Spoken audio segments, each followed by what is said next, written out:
Welcome to Vampire the Masquerade Bloodlines.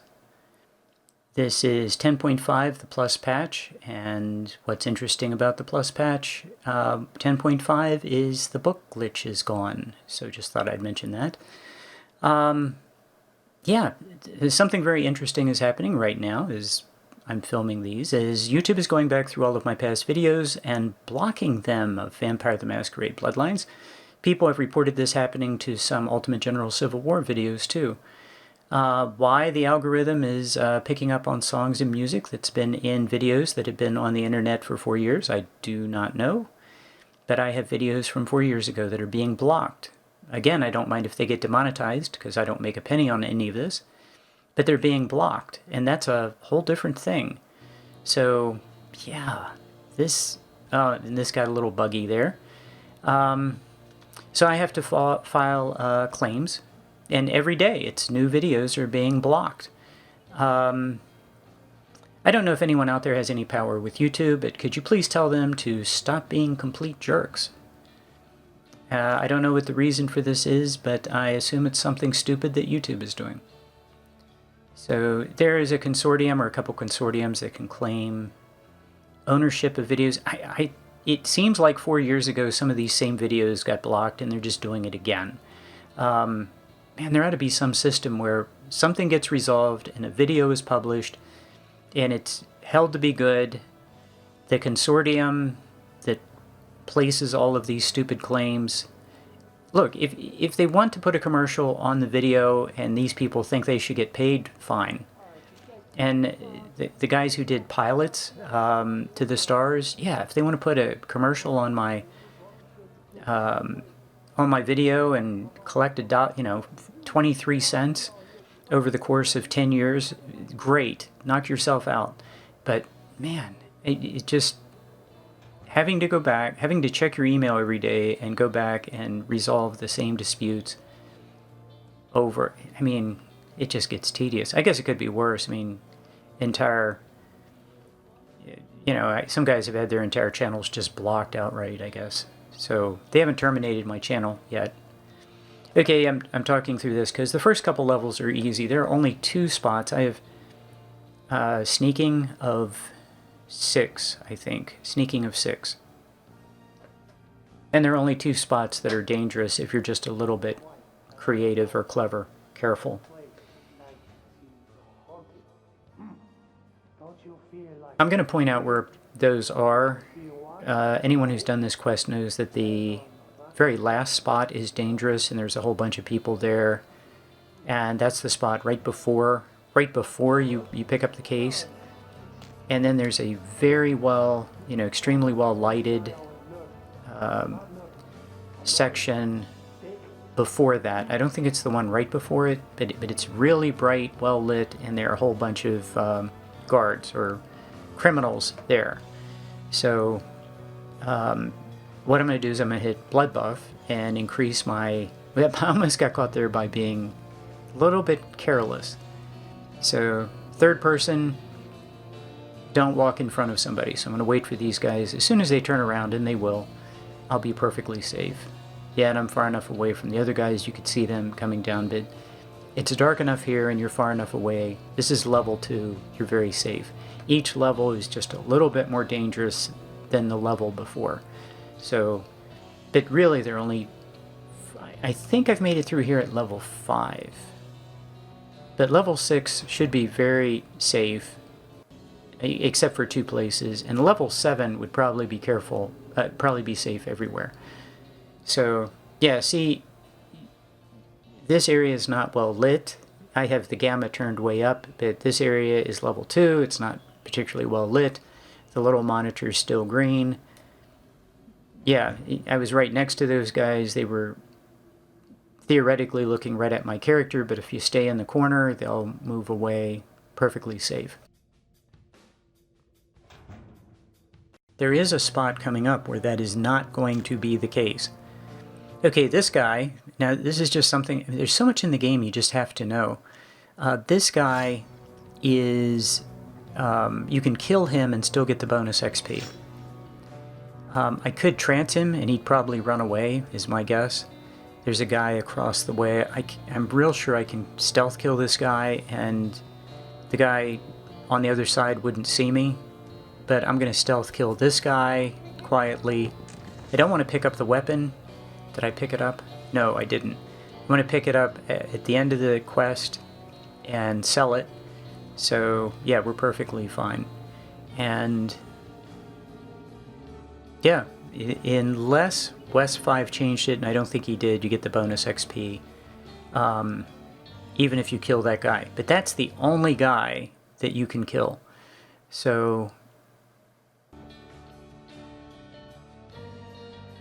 yeah, I was thinking at the time, what if you were to stealth kill everybody? I mean, and actually get away with it? Would you still get the bonus XP?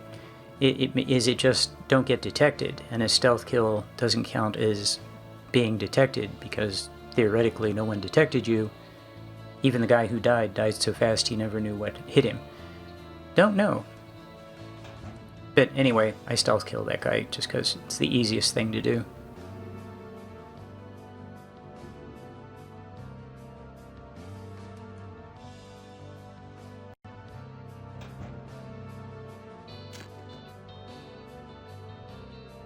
This is actually safer than it looks. The guys on the left will come down to the end and then turn around and walk back, and these guys will eventually leave. As soon as they turn their back, easy. Yeah, these are all easy. Well, at level... I think at level 5 I'd consider it to be a challenge. Level 6 pretty easy. And, yeah, I guess level 7 it'd be really easy. I think JT Corpse went through here at level 7. I'm doing that from memory. I don't know if he did. Yeah, notice I head right to the corner. Perfectly fine. Guy didn't see me. It's dark. But things are about to get more challenging.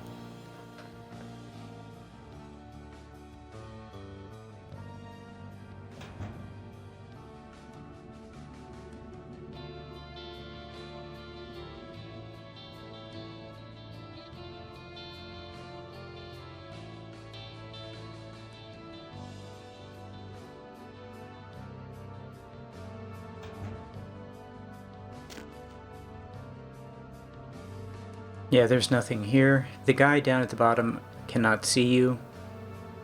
Very easy. Yeah, you just walk. The ladder's on the right side, so we're just going to go down this little walkway. It's actually very dark down here, and walk across to the ladder. He can't see you. No difficulty at all.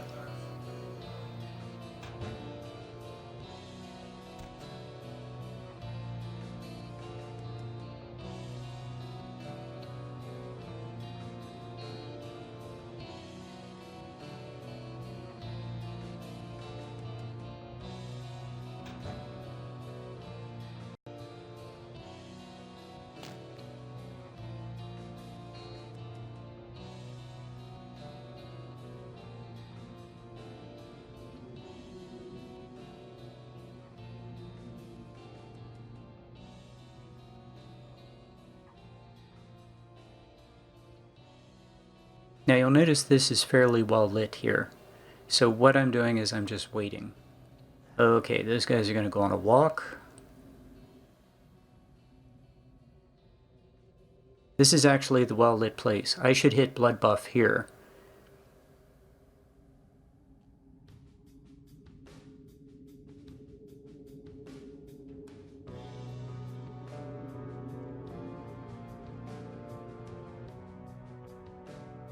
But I get away with it. They just walk down, turn around. I was very lucky to get away with that. But I should have really hit blood buff there under those conditions. Now this is going to get, I think it's the next area that is even more lit up than this one. Usually I can tell by looking at the ground. I think this is it. Okay, I'm saving, and I'm just going down, and detected. Yeah, now what I had decided to do was actually take it to failure. I was pretty sure that that was the one where you absolutely have to have 8. And then hit blood buff and hit the ground. And I'm surprised that he can see me with level 8. So I'm watching the blood buff meter. Like you don't move. You just stay right where you are. In the corner is a little better than right against the edge of the wall. I hit blood buff again just to be safe. And then I'm just going across the parking lot with 8 stealth. These guys are turned around and made it. So yeah, the first area I should have hit blood buff. And the second one I knew that I absolutely had to use blood buff there, but I didn't, to see if that was actually the point where the game would break.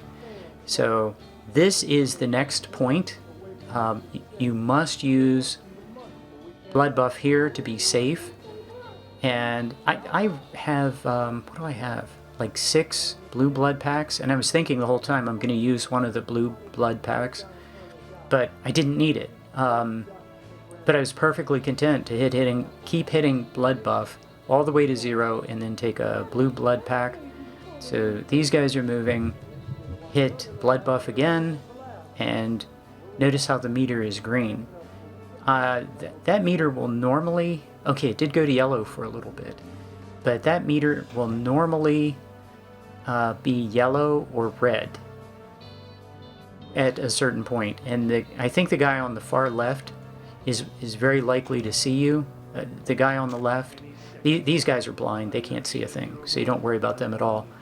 But the 3 guys on the left, the guy on the right of the 3 guys, if you want to, you can trance that guy, and he's the guy who's most likely to see you. I thought about trancing him, but I thought 8, with sneaking of 8, I really didn't need it. So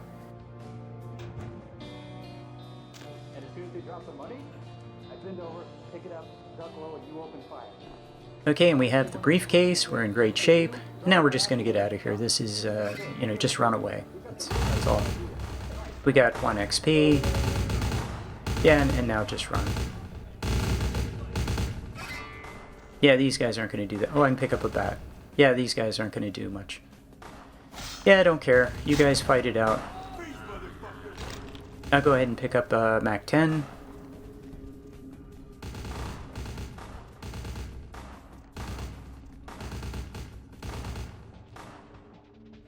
Yeah, what I'm doing here is I'm letting these guys fight, hopefully kill each other, so when I come back they're all dead. Or as many of them are dead as possible, so I just pick up their weapons. So what I'm going to do is I'm going to... you don't go to Larry. What you do is you take up 1 of each type of weapon that you can get your hands on, and you drop it on the ground somewhere near Larry, and then as long as you come right back to the garage will stay open. There's also a car stereo around here somewhere, and I want to make sure I pick up that item. And right here I realize I think I've gone too far. So anyway, you keep coming back and picking up weapons. They're about $300 worth of weapons just lying around in the parking garage. And I just take them up, dump them on the streets of downtown. Then I talk to Larry. Then I scarf up all the weapons and sell him, all the stuff. Once you talk to Larry, you can't come back down here. The quest is over. So, yeah, that's my understanding of how it works. I should really test that out someday. But my understanding is everything, even if you can come back down here, everything is reset and gone. All the weapons are gone. That's my understanding. Yeah, there's the guy I stealth killed. I can see his weapon. There's some kind of a thing on the wall, and the car stereo is near that. So yeah, there's a car here, a car here. There's some kind of a painting on the wall, or some kind of a image on the wall. There it is. It's the parking sign, and then there's the car stereo right around in the next cubicle, and that's where it is. Okay. So I came down for that, and hopefully the guys down here will finish killing each other, and that'll make it easier for me to just pick up stuff.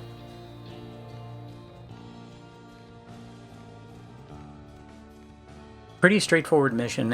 I wanted to test out and make sure that 6 sneaking would get detected at the one location. Yeah, and here I am just dropping stuff. But I knew 6 would get detected. I mean, just almost guaranteed get detected at the final place where they're having the meeting. And I didn't even want to fiddle with that because that's like almost guaranteed. Level 6, you're not going to make it. You have blood buff. It's an obvious. So then I come back down, I pick up some stuff.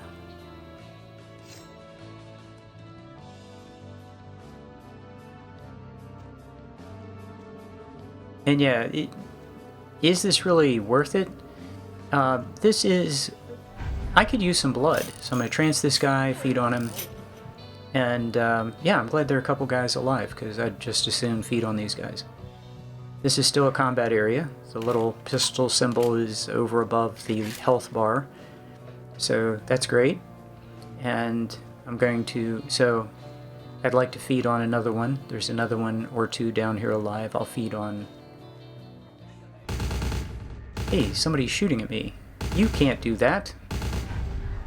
So I'll trance that guy and I'll feed on this guy.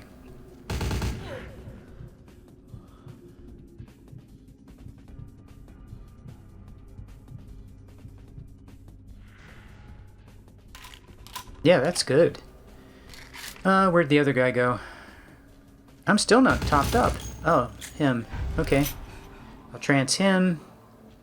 Yeah, it's interesting how trance works, you know, when it makes these guys run. It makes them...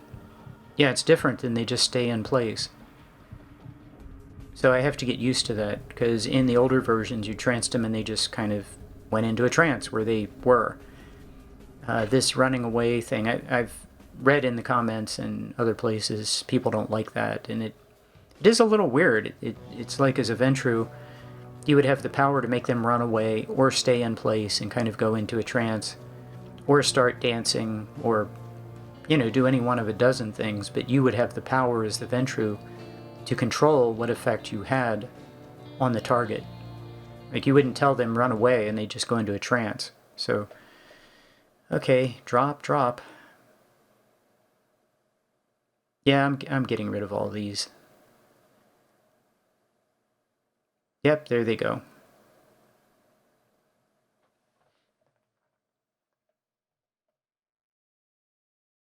Yeah, I'm going to take out the downtown theme is triggering the videos being blocked. So I'm going to, like I'm just doing the voiceover right now, I'm going to get rid of the downtown theme. And you probably don't hear Larry right now because I can't separate the music from his voice, so it's all, you know, it's all gone. Stat increased. Thank you, Larry. We have the discount. We got $500.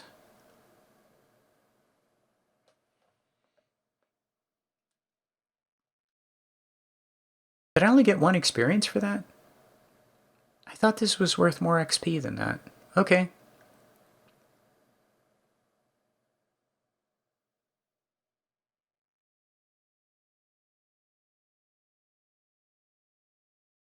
Okay, thank you, Larry, for the 3rd point. I now have all of the points. It's haggling. No, I don't. I need 1 more point.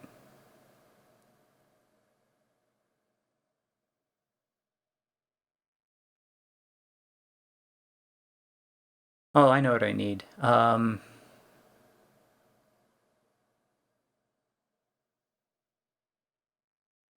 it turns out that 4 haggling or 5 haggling, I think I still get just $10 a piece for these.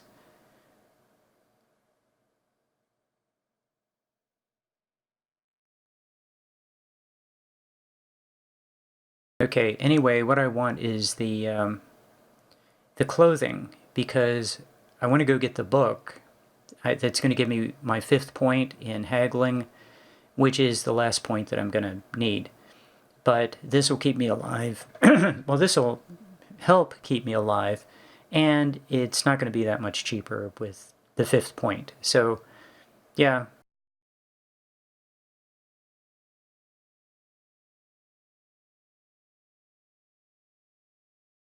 $1,700. That's great.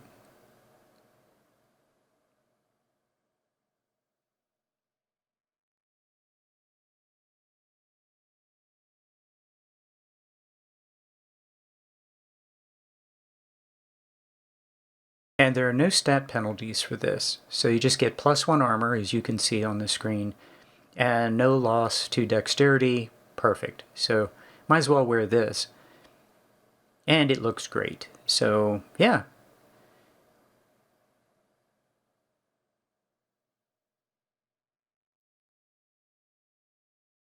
Yeah, I've haggled of 4. We're going to pick up a book very soon that's going to take me to 5, and yeah, then we're done. We're going to stay at 5. So yeah, I could use some more armor. I think I'm going to perk up a little bit before the next fight, and that's the end of that. Thank you for watching. I'll see you in the next video.